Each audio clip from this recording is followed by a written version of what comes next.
Welcome.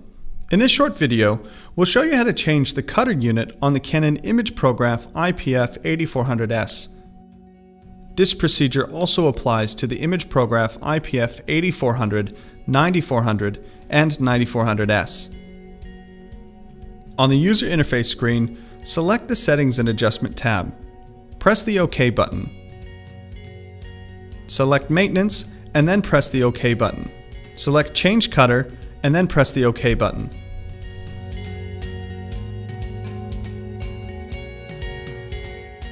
You will notice that the carriage will begin to move. When it finishes moving, a sequence of 7 steps are displayed on the user interface screen.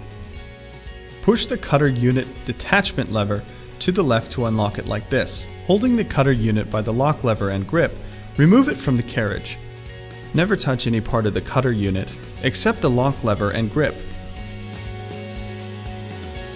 Holding the new cutter unit by the lock lever and grip, insert it on the carriage until it clicks into place. Lift the cutter unit detachment lever to lock it.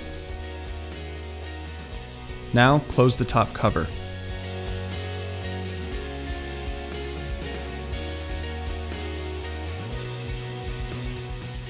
On the user interface screen, a confirmation message is displayed about the cutter unit lock. Select Yes, and then press the OK button. The carriage is moved and a confirmation message is displayed about resetting the cut count. To reset the cut counter, select Yes, and then press the OK button.